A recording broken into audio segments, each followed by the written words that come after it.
नमस्कार दोस्तों, रणभूमि मैथ्स में आपका स्वागत है। दोस्तों, important questions profit and loss. दोस्तों, प्रॉफिट एंड लॉस में मैं आज आपको एक ऐसा क्वेश्चन कराने जा रहा हूं, सिर्फ दो तरीके के, जो पक्का है एग्जाम में आते हैं दोस्तों, और आ भी सकते हैं इस बार भी, मगर उसको बनाने में लोगों को बहुत ज़्यादा लेंदी प्रोसेस यूज करना पड़ता है। तो दोस्तों, आज मैं आपकी सारी झंझट को आज समाप्त कर देता हूं, तो वीडियो में शुरू से अंत तक बने रहें। आइए, नो बकवास, सीधी बात करता हूं दोस्तों, ठीक है। देखिए दोस्तों, एक वस्तु को यदि 24 रुपए में बेचने पर हुए प्रतिशत लाभ का मान वस्तु के क्रय मूल्य के संख्यात्मक मान के बराबर है, तो क्रय मूल्य ज्ञात करें। इस क्वेश्चन को आपको कैसे याद रखना है दोस्तों, जब भी आपको कहा जाएगा क्रय मूल्य के संख्यात्मक मान के बराबर है, तो क्रय मूल्य ज्ञात करें। तो दोस्तों देखिए, आपको कुछ भी नहीं करना है, मैं बस बिल्कुल आपको एक बेसिक कंसेप्ट बता रहा हूं। सिर्फ देखिए, विक्रय मूल्य क्या दिया है, 24 रुपए, आप इसे यहां पर लिख दे 24। इसके दो फैक्टर आप ऐसे निकालिए दोस्तों, जब यहां पर प्रतिशत लाभ बोलेगा तो आपको दो फैक्टर ऐसे लेने हैं जिनको घटा करके 10 आए। कितना आए दोस्तों, 10 आए। तो चलिए, मैं अगर ले लेता हूं 24 यहां पर जैसे विक्रय मूल्य है, तो चलिए मैं यहां पर ले लेता हूं 120 और एक 12 दूनी 24 में ले लेता हूं। चलिए 12 दूनी 24, इतना तो समझ में आ गया दोस्तों। 12 गुणे 2 होते हैं 24। अब इनको अगर मैं घटाऊं दोस्तों, तो देखिए दोनों का फैक्टर का अंतर 10 आ रहा है ना। बस आपको यही याद रखना है कि आपका दोनों फैक्टर का जो अंतर है, अंतर आपका 10 आना चाहिए। अंतर कब 10 आना चाहिए, जब आपको प्रतिशत लाभ दिया रहे और सवाल में कहे कि जो लाभ हुआ है उसका संख्यात्मक मान क्रय मूल्य के संख्यात्मक मान के समान होना है। बस ये दो कंडीशन मैच करनी चाहिए, बाकी आप चुटकियों में आंसर निकालेंगे। तो देखिए, मैंने माइनस करके देख लिया, 10 आ रहे हैं, बस खत्म कहानी। दोनों में 0 बैठा दें। जब आपको क्रय मूल्य पूछा जाएगा, लाभ दिया रहेगा, तो बड़ा वाला आंसर आपका कभी नहीं होगा, आपका आंसर हो जाएगा छोटा वाला। तो यहाँ आंसर हो जाएगा ऑप्शन नंबर बी। देखिए दोस्तों, अगर मैं इसे बाई मेथड बनाने जाऊं तो बहुत लेंदी बनेगा, फिर आपका मिडिल टर्म फैक्टर भी तोड़ना होगा, द्विघात समीकरण, उसमें काफी समय लगेगा आपको। इसलिए दोस्तों बस इस मेथड को याद रखिए। सवाल के साथ दो ही तरीके के पूछे जाएंगे, या तो आपको लाभ दिया रहेगा या यहाँ लाभ के जगह हानि दी रहेगी, बाकी तो संख्यात्मक मान क्रय मूल्य के बराबर बोलेगा ही। तो ऐसे सवाल में जब आपको लाभ दिया रहेगा तो याद रखिए, लाभ मतलब होता है फायदा, यानी जोड़, यानी प्लस, मगर यहां आपको घटाकर बनाना है। और जब आपको हानि दी रहेगी तो आपको जोड़ करके देखना है। तो आइए दोस्तों, अगले क्वेश्चन में मैं चलता हूं, तब आपको और अच्छे से समझ में आ जाएगा। आइए चलते हैं अगले क्वेश्चन की ओर। देखिए दोस्तों, अगला क्वेश्चन आपके सामने है। क्वेश्चन नंबर 2 होगा दोस्तों ये, एक वस्तु को यदि 56 रुपए में बेचने पर हुए प्रतिशत लाभ का मान अगर वस्तु के क्रय मूल्य के संख्यात्मक मान के बराबर है, तो पूछा जा रहा है कि क्रय मूल्य ज्ञात करें। तो देखिए दोस्तों, कुछ भी नहीं करना है आपको, इसमें बस ध्यान रखें, आपको दिया गया 56 रुपए, 56 लिख दीजिए। इसके फैक्टर ऐसे लेंगे, कैसे लेंगे दोस्तों, जब प्रतिशत लाभ दिया रहेगा तो दो फैक्टर ऐसे लेने हैं जिनको माइनस करके 10 आए। तो चलिए 14 चौके 56, देखिए दोनों को मैं घटाऊं तो अंतर 10 आ रहा है ना, बस काम खत्म। जो छोटी वाली संख्या होगी उसमें एक 0 लगा दें, यही आपका आंसर हो जाएगा। तो वस्तु का क्रय मूल्य कितना होगा दोस्तों, आ गई दोस्तों, देखिए 40 रुपए। आ गई दोस्तों बात समझ में। तो देखिए चुटकियों में सॉल्व हो गया। अब देखिए दोस्तों, अब आइए मैं आपको दूसरे टाइप के मैथ की तरफ ले जाता हूं, जब यहां पर प्रतिशत लाभ के जगह प्रतिशत हानि दी रहेगी। तो आइए दोस्तों, वैसे क्वेश्चन को देखते हैं। देखिए दोस्तों, अब हानि वाले क्वेश्चन पर आते हैं हम लोग। एक वस्तु को यदि 16 रुपए में बेचने पर हुए हानि प्रतिशत का मान वस्तु के क्रय मूल्य के संख्यात्मक मान, देखिए दोस्तों फिर से आपको आ गया ना, संख्यात्मक मान के बराबर हो तो क्रय मूल्य ज्ञात करें। तो दोस्तों ऐसे क्वेश्चन में आपको क्या करना है, आप सबसे पहले देखिए 16 है, इसका फैक्टर लेंगे। अब दोस्तों जोड़ कर नहीं लाना है, अब आपको घटा कर नहीं लाना है, अब आपको जोड़ कर लाना। देखिए दोस्तों ट्रिक क्या था, लाभ मतलब प्रॉफिट, फायदा, तो आपको घटा कर लाना है, उल्टा कर देना है। और जब यहां पर आपको प्रतिशत हानि दी जाएगी तो हानि का मतलब क्या होता है दोस्तों, घाटा, नुकसान, तो आपको यहां पर जोड़ करके 10 लाना है।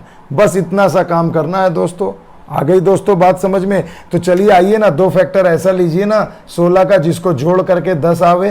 तो देखिए मैं ले लेता हूं एक 8 और एक यहां ले लेता हूं 2 16। तो देखिए 8 और 2 10 भी हो गए, यानी दोस्तों यहां पर जोड़ कर 10 लाना है।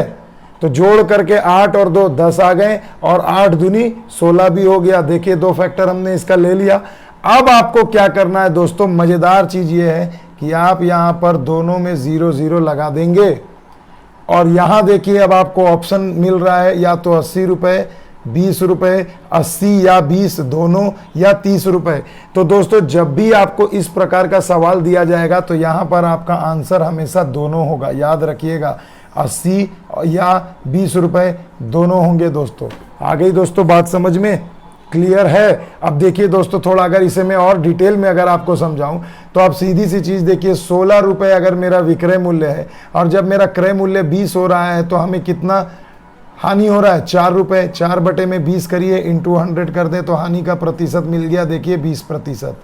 तो देखिए जो क्रय मूल्य का संख्या था 20, वही आपका प्रतिशत हानि में भी आ गया 20। तो देखिए दोनों का संख्यात्मक मान समान है कि नहीं। फिर देखिए एक और क्रय मूल्य कितना है, 80। तो अब देखिए दोस्तों 80 में से अगर मैं 16 घटाऊं तो यानी 64 रुपए का लॉस हो रहा है दोस्तों। 64 रुपए का लॉस हुआ कितने पर, क्रय मूल्य है 80 इंटू 100 अगर मैं कर दूं तो देखिए 0 0 कट गए, 8 8 64, 8 दिया 80। तो देखिए दोस्तों आ गए 80%। तो देखिए ये क्रय मूल्य और प्रतिशत हानि का संख्यात्मक मान समान है कि नहीं। तो यहां पर देखिए इस चीज का दाम 80 रुपए भी क्रय मूल्य हो सकता है या तो 20 रुपए भी हो सकता है। हमेशा इसका आंसर याद रखिएगा दोस्तों अथवा या में होगा। अगर ऑप्शन में आपको कोई एक ही मूल्य पूछा जाए तो ये दोनों आपको ऑप्शन में नहीं मिलेंगे, जैसा कि यहां पर दिख रहा है। अगर दोनों होंगे तो अथवा करके दिया रहेगा, अगर अथवा ना दिया रहे तो 80 और 20 में से कोई एक ही ऑप्शन आपको देगा। तो जो आपका यहां मैच करेगा आप उसे आंसर कर सकते हैं। आ गई दोस्तों इतनी सी बात समझ में। आइए चलते हैं एक और क्वेश्चन की ओर। देखिए दोस्तों अगला क्वेश्चन आपके सामने है दोस्तों, क्वेश्चन नंबर 4। देखिए दोस्तों एक वस्तु को यदि 9 रुपए में बेचा जाए तो हुए प्रतिशत हानि। अब आपको क्या करना, कुछ भी नहीं करना, बस उड़ा दो। प्रतिशत हानि दी गई है, संख्यात्मक मान दे दिया गया, दिख गया कि दोनों का मान संख्यात्मक मान समान है। कुछ नहीं करना, 9 है, 9 का फैक्टर तोड़ो, जिसका ऐसा फैक्टर लेंगे। हानि है तो आपको जोड़ करके 10 लाना है। तो हमें पता ना 9 1 कम 9, 9 और 1 10 होते हैं दोस्तों, समझ में आ गया। 0 बैठा दीजिए या लगा दीजिए बीच में, यही वाला आपका आंसर हो जाएगा। तो इस सवाल में आंसर क्या होगा दोस्तों, 90 या 10। देखिए ऑप्शन नंबर डी। यहाँ पर देखिए कंफ्यूजन के लिए 80 और 20 भी दिया है तो 8 दूनी 16 होता है दोस्तों, ये नहीं होगा। आ गई दोस्तों बात समझ में। चलिए आइए चलते हैं एक और क्वेश्चन को उड़ाते हैं दोस्तों। आइए दोस्तों एक और क्वेश्चन की ओर चलते हैं दोस्तों, बहुत ही मजेदार है। Question number 5। यहां देखिए दोस्तों कहा गया है एक वस्तु को 21 रुपया में बेचने पर हुए प्रतिशत हानि का मान वस्तु के क्रय मूल्य के संख्यात्मक मान के बराबर है। आ गई ना दोस्तों बात, वही फिर से संख्यात्मक मान और दिया गया है हानि। बस आपको और कुछ नहीं देखना, सीधा रुपए पर जाइए। विक्रय मूल्य 21 है, हानि है तो जोड़ के लाना है, हानि है तो जोड़ के लाना है। याद करिए दोस्तों, मेरे साथ दोहराइए। लाभ है तो घटा के 10 और हानि है तो जोड़ के 10, बस इतना आपको करना है। तो देखिए 21 है तो मैं यहाँ पर क्या ऐसी दो संख्याएं लूँ जिसे जोड़ करके 10 आवे। तो 7 3 21 और 7 और 3 10। इसके साथ 0 बिठा दीजिए दोस्तों, बीच में या लगा दीजिए, आंसर हो जाएगा। मगर देखिए दोस्तों यहाँ क्या दिख रहा है, यहाँ पर हमारा एक भी ऑप्शन मैच नहीं कर रहा है जो 70 या 30 लिखा हो। तो जब 70 या 30 आपको नहीं मिल रहा है तब आप बारी बारी से चुनेंगे। क्या 70 ऑप्शन में है? नहीं है तो ये नहीं लेंगे। क्या 30 ऑप्शन में है? बिल्कुल है, तो यहां आपका आंसर हो जाएगा ऑप्शन नंबर बी। तो आ गई दोस्तों बात समझ में। देखिए दोस्तों ये क्वेश्चन बहुत इंपॉर्टेंट है। जब आपको दोनों ऑप्शन मिले तो ठीक है भैया, वही आंसर करना है। मगर जब दोनों में से कोई एक आपको ऑप्शन में मिलेगा तो आपको उसी ऑप्शन को चुनना है जो इन दोनों में से कॉमन हो। तो जैसे देखिए 70 हमें कहीं नहीं मिला, हमने आंसर नहीं किया।